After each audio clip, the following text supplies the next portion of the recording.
हैं उनमें जो अक्यूट फिब्रिनस या फिर फिब्रिनोपर्विलेंट जो पेरिकार्डाइटिस है वो खुद ही रिजॉल्व कर जाएगी बिना किसी सीक्वेले के, ठीक है, अक्यूट केसेस में ज़्यादातर। लेकिन हाउएवर हीलिंग जो लेकिन मतलब अगर किसी को लेकिन अगर एक्सटेंसिव सुपरेशन हो गई है बहुत ज़्यादा या केजिएशन हो गई है तो उसमें जो हीलिंग है वो आगे जाके फाइब्रोसिस करवा देगी, तो उसको हम कह देंगे अब ये क्रोनिक पेरिकार्डाइटिस हो गया है। तो अब क्रोनिक पेरिकार्डाइटिस की बात करें तो ये डेलिकेट अडेशंस के साथ एसोसिएटेड हो सकता है, यानी इसमें अडेशंस बन जाती हैं। अब ये बहुत ही कॉम्प्लिकेटेड सिचुएशन है। या डेंस फाइब्रोटिक स्कार बन जाएगा, जो कि पेरिकार्डियल जो ये स्पेस होती है ना, इसमें अब स्कार बन गए, अडेशंस बन गए हैं, तो ये उसको जो है ओब्लिटरेट कर देगा, बंद कर देगा। तो अब एक्सट्रीम जो केसेस हैं उनमें ये हार्ट जो है वो इतना ज़्यादा इनकेस हो जाएगा एक डेंस फाइब्रोसिस के साथ कि ये हमारा हार्ट एक्सपेंड नहीं कर पाएगा नॉर्मली डायस्टली के दौरान, रिलैक्सेशन के दौरान। तो उसके नतीजे में एक कंडीशन हो जाएगी जिसको हम क्या कहते हैं, कॉन्स्ट्रिक्टिव पेरिकार्डाइटिस।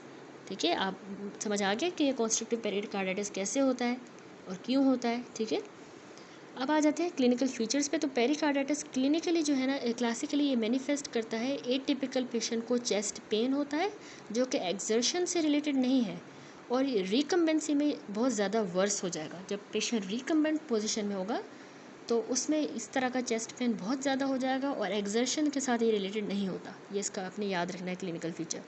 और प्रोमिनेंट हमें फ्रिक्शन रब तो आप रट लें कि मिलता है पेरिकार्डाइटिस में। जब ये सिग्निफिकेंट फ्लूइड के साथ एक्यूमुलेशन के साथ एसोसिएटेड हो ना, बहुत ज़्यादा अगर फ्लूइड है, तो अक्यूट पेरिकार्डाइटिस जो है वो कार्डियक टेम्पनेट करवा देगा, जो कि डिक्लाइनिंग कार्डियक आउटपुट करवाएगा, कार्डियक आउटपुट कम हो जाएगा, तो कॉन्सिक्वेंटली पेशेंट को शॉक डेवलप हो जाएगा। अब क्रोनिक जो कॉन्स्ट्रक्टिव पेरिकार्डाइटिस यहाँ पे हमने ये पढ़ा, ये प्रोड्यूस करवाता है combination of right sided Venus distension हो जाएगी, ठीक है, पीछे जो है वेन्स पेरिफेरी वगैरह में वहाँ पे डिस्टेंशन हो जाएगी, और लो कार्डियक आउटपुट होगा कि जो एक्सपेंड नहीं कर पा रहा, कॉन्ट्रैक्ट नहीं कर पा रहा, तो उस वजह से कार्डियक आउटपुट भी आगे कम होगा। इसी तरह की जो है क्लिनिकल पिक्चर हमें रिस्ट्रिक्टिव कार्डियोमायोपैथी में भी हमने ऊपर पढ़ा, वहाँ पे मिलती है। दैट्स इट, यहाँ पे ये कंप्लीट हुआ टॉपिक। तो इरफान मसूद से भी देख लें, पेरिकार्डाइटिस का हमने टॉपिक पढ़ा कि हमारे पेरिकार्डियम की जो कि लेयर है सराउंड कर रही है हमारे हार्ट को, उसकी इन्फ्लामेशन हो जाए तो उसको हम पेरिकार्डाइटिस कहते हैं। प्राइमरी पेरिकार्डाइटिस हमने कहा अनयूजुअल है और ये ज़्यादातर वायरल ओरिजिन की होती है। पेरिकार्डाइटिस ज़्यादातर जो है अक्यूट होती है, लेकिन कुछ जो है जैसे टीबी की वजह से, फंजाई वगैरह की वजह से वो क्रोनिक पेरिकार्डाइटिस करवा देते हैं। अब सबसे पहले सीरियस पेरिकार्डाइटिस है, तो ये आप याद रखिएगा कि इसमें क्लियर स्ट्रॉ कलर का प्रोटीन से रिच एक्सूडेट होता है। ठीक है, अब ये किसी नॉन इन्फेक्शियस इन्फ्लामेटरी कंडीशन में सीरियस पेरिकार्डाइटिस होती है, जैसे कि रूमेटिक फीवर में SLE, स्क्लेरोडर्मा, ट्यूमर्स, यूरीमिया। ठीक हो गया। अब इसकी जो मॉर्फोलॉजी है उसमें हमें बहुत ही थोड़े से न्यूट्रोफिल्स, लिम्फोसाइट्स और मैक्रोफेजेस मिलेंगे। फ्लूइड का वॉल्यूम 50 से 200 ml होगा। फ्लूइड स्लोली एक्यूमुलेट करता है सीरस में, और फ्लूइड की जो है ना बहुत ही ज़्यादा स्पेसिफिक ग्रेविटी होती है, और क्योंकि ना जाहिर सी बात है उसका प्रोटीन कंटेंट बहुत ज़्यादा है, रिच है, तो स्पेसिफिक ग्रेविटी ज़्यादा होगी। अब सीरस के बाद दूसरी टाइप होती है फिब्रिनस यानी या फिर सीरोफिब्रिनस पेरिकार्डाइटिस। ये बहुत कॉमन टाइप है इसकी। इसमें क्या होगा कि फिब्रिन रिच एक्सूडेट होगा, वहाँ प्रोटीन रिच था, ये फिब्रिन रिच। ये अब अक्यूट MI वाले केसेस में हमें मिलता है। इसका कॉज यूरीमिया भी है, चेस्ट रेडिएशन की वजह से, र्यूमाटॉइड आर्थराइटिस। ठीक है, ये बहुत ही कॉमन पेरिकार्डाइटिस है जो कि र्यूमाटॉइड हार्ट डिजीज़ में होती है, बार बार हम पढ़ते आए हैं। इसके अलावा ड्रेसलर सिंड्रोम भी हम बार बार पढ़ते आए हैं कि इसमें क्या होता है, पेरिकार्डाइटिस जो है ना अक्यूट MI के बिल्कुल कुछ ही हफ्तों के बाद डेवलप हो जाता है पेरिकार्डाइटिस, तो उसको हम ड्रेसलर सिंड्रोम कहते हैं, और ये एक असल में ऑटो इम्यून कंडीशन होती है। डिटेल हम इसकी पढ़ चुके हैं। उसके बाद आती है हमारे पास क्लिनिकल फाइंडिंग्स। तो फिब्रिनस वाली में हमें बहुत ही ज़्यादा फ्रिक्शनल लाउड पेरिकार्डियल फ्रिक्शनल रब में सुनाई देगा स्टेथोस्कोप पे। ठीक है, ये बहुत ही इसका कैरेक्टरिस्टिक है। साइंस जो है हमें कार्डियक फेलियर के मिलते हैं। पेशेंट को चेस्ट पेन होगा जो कि इसकी इंस्पायरेशन के दौरान बहुत ही ज़्यादा वर्स हो जाएगा, और जब वो आगे की तरफ झुकेगा, जो झुक के बैठेगा लीन फॉरवर्ड, तो उसको रिलीव हो जाएगा पेन। पल्सस पैराडॉक्सस यानी कि उसका सिस्टोलिक जो है वो प्रेशर ड्रॉप कर जाएगा मोर देन 10 मिलीमीटर मर्क्यूरी जब वो इंस्पायर करेगा। इंस्पायरेशन के दौरान उसका 10 mm से थोड़ा कम हो जाएगा सिस्टोलिक ब्लड प्रेशर, तो उसको हम पल्सस पैराडॉक्सस कहते हैं। ये हमें फिब्रिनस पेरिकार्डाइटिस में मिलता है। ECG की फाइंडिंग आपने याद रखनी है, concave ST segment elevation in all leads जो हम लगाएंगे उनमें हमें कनकेव ST सेगमेंट एलिवेशन मिलेगी। PR डिप्रेशन भी हमें ECG पे मिलता है, ये भी बहुत ही इंपॉर्टेंट पॉइंट है फिब्रिनस पेरिकार्डाइटिस की। ECG फाइंडिंग्स अच्छी तरह रटनी है आपने। थर्ड टाइप आती है हमारे पास पर्युलेंट यानी सुपरेटिव पेरिकार्डाइटिस। अब ये क्या होता है, ये इसमें ना ग्रॉसली क्लाउडी या फिर फ्रैंकली परुलेंट हमें इन्फ्लामेटरी एक्सुडेट मिलता है, यानी धुंधला धुंधला सा क्लाउडी सा होगा, थोड़ा बहुत परुलेंट यानी पस वाला होगा। तो ये हमेशा याद रखिएगा किसी इन्फेक्टिव ऑर्गेनिज्म की वजह से होता है जो जाके हमारे पेरिकार्डियम को इन्वेड कर देता है। अब कहाँ से आया, डायरेक्ट या तो एक्सटेंशन हो गई किसी नेबरिंग इन्फ्लामेशन की, मोस्ट कॉमन कॉज यही होता है, या ब्लड के थ्रू भी ये आ सकता है पेरिकार्डियम, या लिम्फेटिक एक्सटेंशन भी हो सकती है, या फिर ये डायरेक्ट इंट्रोडक्शन कार्डियोटोमी के दौरान भी हो सकती है। कार्डियोटोमी यानी कि जब हम इंसिजन देते हैं हार्ट में तो उसको कहते हैं, उसके दौरान भी डायरेक्ट इंट्रोड्यूस हो सकता है। अब मॉर्फोलॉजी जब हम इसकी देखेंगे तो इसमें जो है हमें फ्लूइड, जाहिर सी बात है पस है तो क्रीमी पस मिलेगा, थिन टू क्रीमी पस किस्म का फ्लूइड होगा, वो ज़्यादा होगा 400 से 500 ml के दरमियान, और मेडियस्टिनो पेरिकार्डाइटिस करवा देगा क्योंकि ये मेडियस्टिनम में स्प्रेड करेगा उस वजह से, या फिर ये कॉन्स्ट्रक्टिव पेरिकार्डाइटिस करवा देगा क्योंकि इसकी इंटेंस इन्फ्लामेशन की वजह से एडेशंस वगैरह बनेंगी, ठीक है, कॉन्स्ट्रिक्शन हो जाएगी, एक्सपेंड नहीं कर पाएगा हार्ट, और कॉन्स्ट्रक्टिव पेरिकार्डाइटिस। अगली चौथी टाइप है हमारे पास हेमरेजिक और केशियस पेरिकार्डाइटिस। तो हेमरेजिस जाहिर सी बात है ब्लड इन्फ्लामेटरी एक्सुडेटिस में पाया जाएगा। हेमरेजिक पेरिकार्डाइटिस क्यों होता है, जब मैलिग्नेंट नियोप्लास्टिक इन्वॉल्वमेंट होती है, ये इसका बहुत कॉमन कॉज है। इसके अलावा बैक्टीरिया, जब इन्फेक्शन हो जाए बैक्टीरिया का, या ब्लीडिंग डायस्टेसिस हो, ठीक है, डिसऑर्डर हो ब्लीडिंग के, बहुत इजीली ब्लीड कर रहा है पेशेंट, ट्यूबरक्लोसिस की वजह से भी हेमरेजिक होती है। अब केशियस पेरिकार्डाइटिस बहुत कॉमन ट्यूबरक्लोसिस की वजह से होता है, टीबी की वजह से। केशियस पेरिकार्डाइटिस जो है वो एंटीसीडेंट है, मोस्ट फ्रीक्वेंट एंटीसीडेंट है क्रोनिक कॉन्स्ट्रक्टिव पेरिकार्डाइटिस की, यानी ट्यूबरक्यूलस वाली आगे जाके जो है वो क्रोनिक कॉन्स्ट्रक्टिव पेरिकार्डाइटिस करवा देगी, उसकी एंटीसीडेंट है, यानी कि उसकी प्रिकर्सर है, काइंड ऑफ कह सकते हैं। अब आ जाते हैं पांचवें टाइप पे जो कि है कॉन्स्ट्रक्टिव पेरिकार्डाइटिस। तो ये कंडीशन है जिसमें हमारा हार्ट जो है ना वो एक रिजिड पेरिकार्डियम के अंदर जो है वो इनकेस हो जाता है, ठीक है, जैसा मैंने आपको फिगर दिखाया, बना के दिखाया था। तो इसके कॉजेज डिफरेंट है, इडियोपैथिक है यूएसए और यूके में, टीबी पूरी दुनिया में इसका वजूहत बनती है। पोस्ट वायरली जो पेरिकार्डाइटिस होती है वो कॉन्स्ट्रक्टिव वाली होती है, रेडिएशन के बाद भी कॉन्स्ट्रक्टिव होती है, यूरीमिया में भी कॉन्स्ट्रक्टिव होती है, और पोस्ट कार्डिक सर्जरी के बाद भी कॉन्स्ट्रक्टिव पेरिकार्डाइटिस हो जाती है।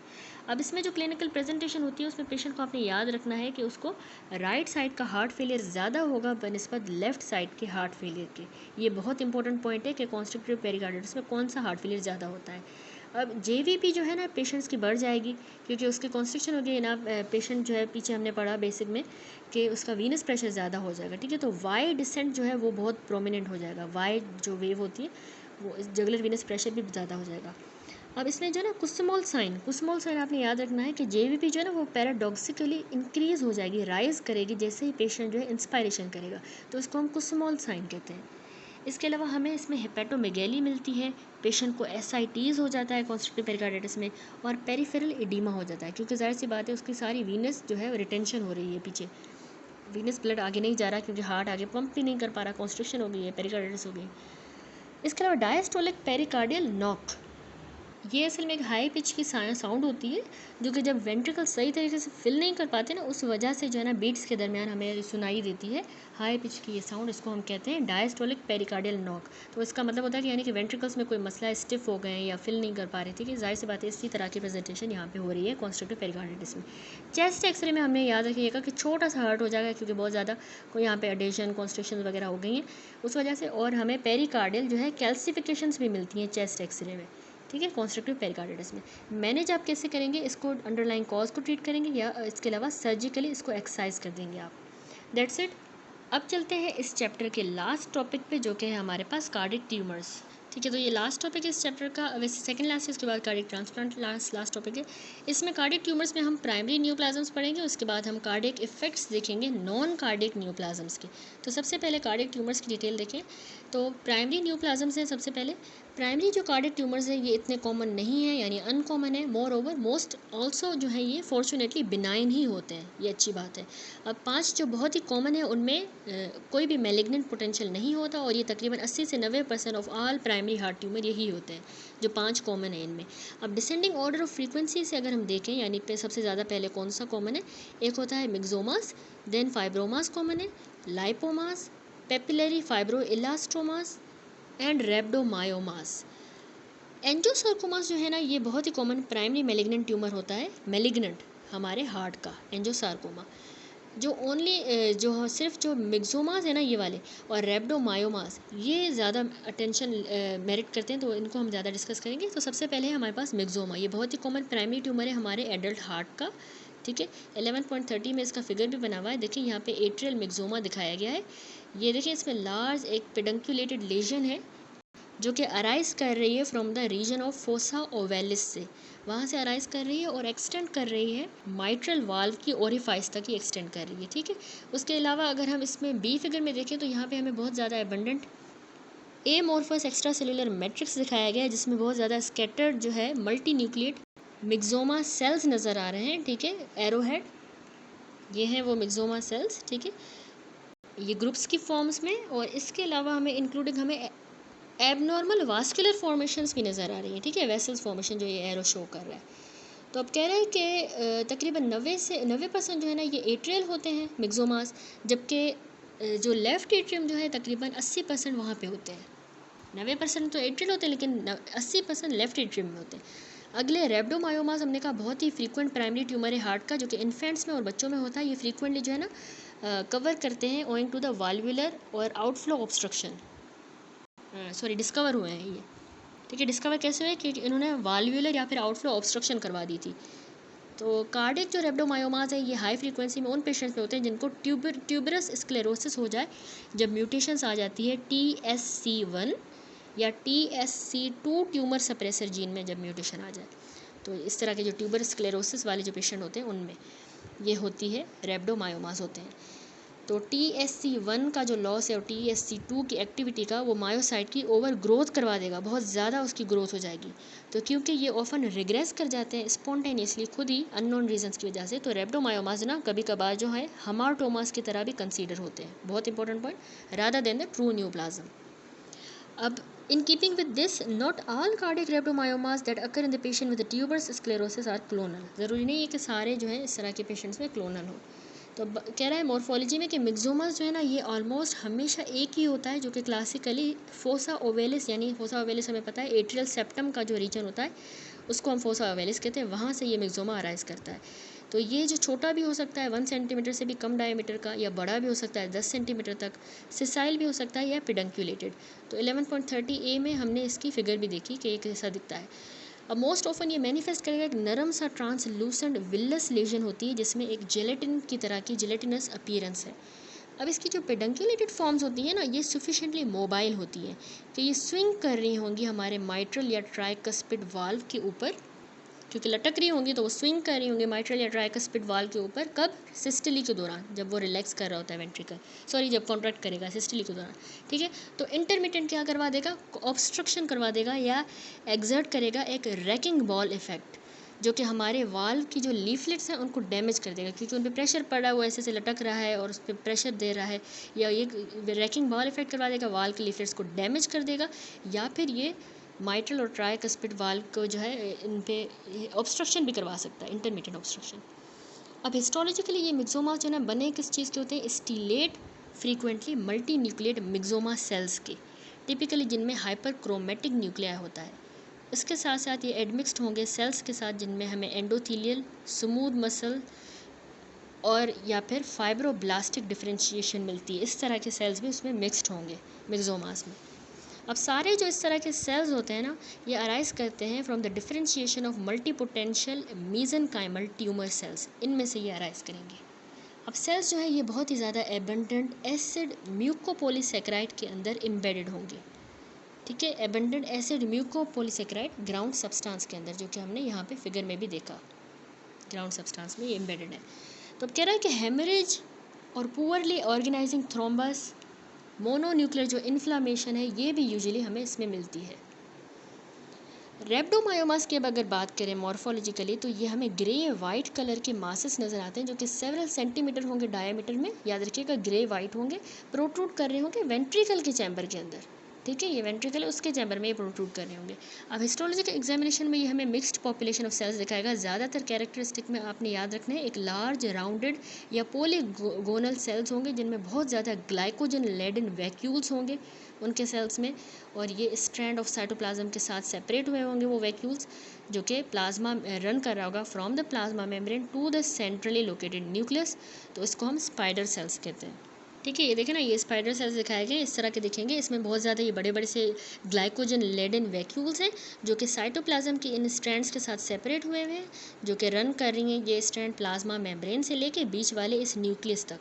तो ये इस स्पाइडर सेल्स बन गए हैं। ये हमें रेब्डोमायोमास में मिलते हैं, ये आपने याद रखना है।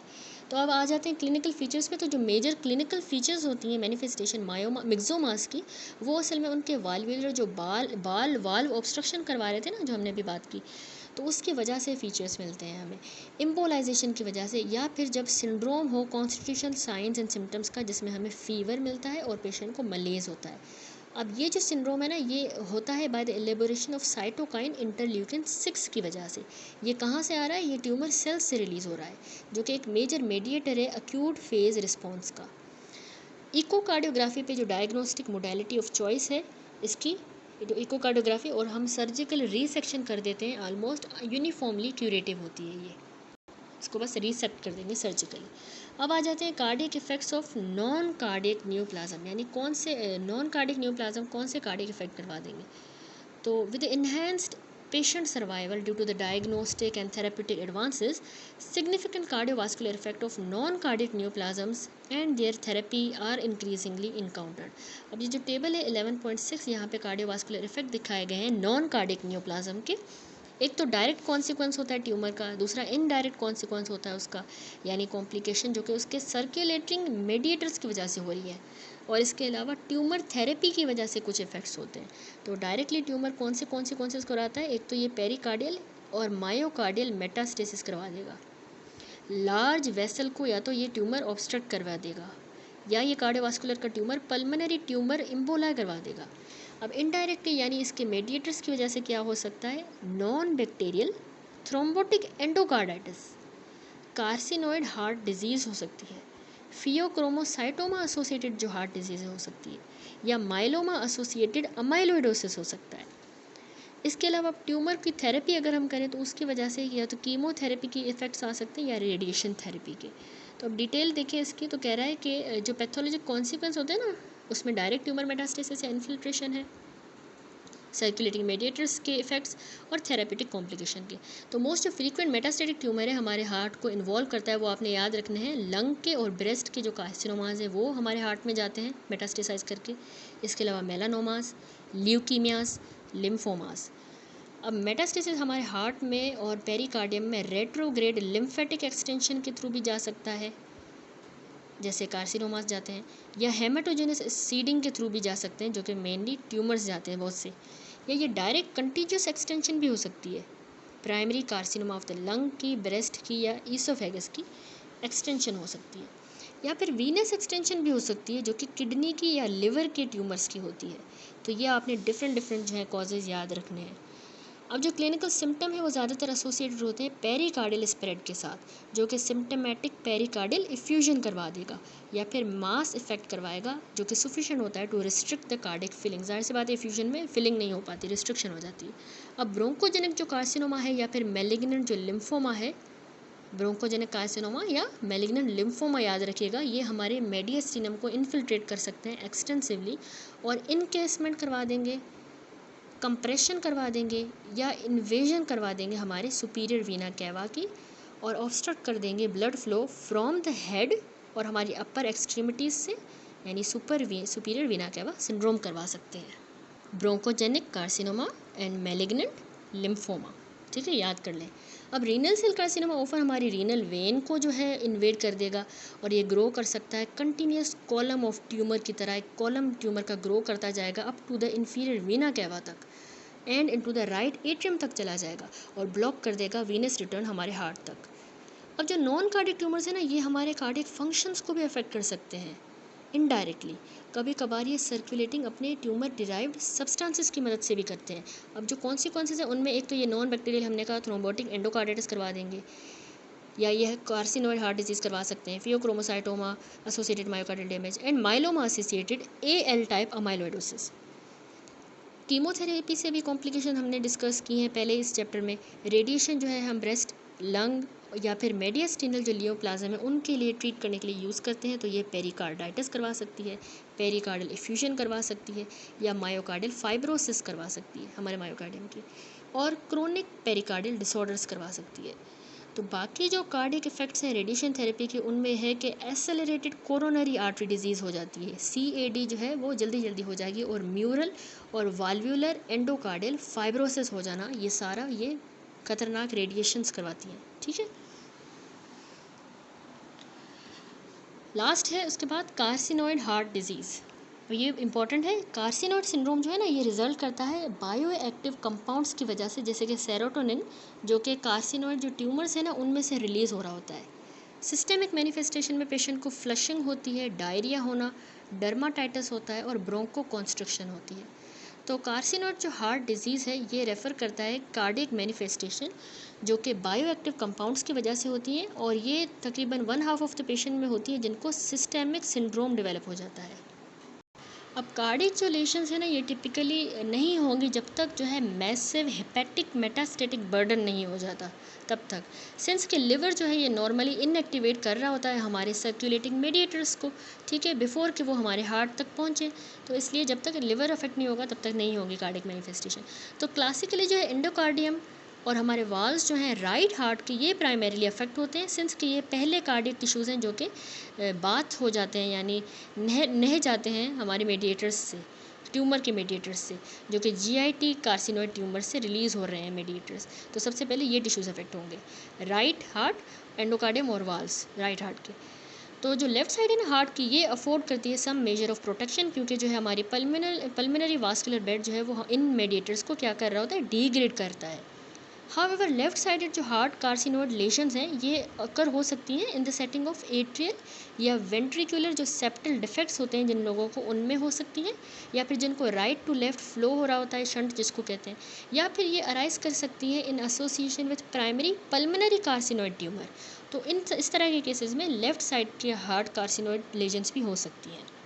ठीक है, अब पैथोजेनेसिस पे आ जाएं कार्सिनोइड सिंड्रोम की, कार्सिनोइड हार्ट डिजीज़ की। ठीक है, तो मेडिएटर्स जो है ना ये एलेबोरेट होते हैं बाय द कार्सिनोइड ट्यूमर्स। उसमें हमारे पास आ जाता है, याद रखिएगा, सेरोटोनिन जो कि 5-हाइड्रोक्सीट्रिप्टामिन है, इसके अलावा कैलिकाइरिन, ब्रेडिकाइनिन, हिस्टामीन, प्रोस्टाग्लैंडिन्स और टेकिकाइनिन्स, ये सारे आपने अच्छी तरह से याद करने हैं, ये सारे मेडिएटर्स। ठीक है, आल्दो ये क्लियर नहीं है कि कौन सा इनमें से कॉजेटिव है, और प्लाज्मा लेवल सेरोटोनिन के और urinary excretion serotonin metabolite five hydroxy indole acetic acid की जो है को रिलेट करती है with the severity of the right sided heart lesion, लेकिन ये क्लियर नहीं है कि इनमें से पॉजिटिव कौन सा है। ठीक है, लेकिन ये उससे को रिलेट करती है सिवियरिटी से।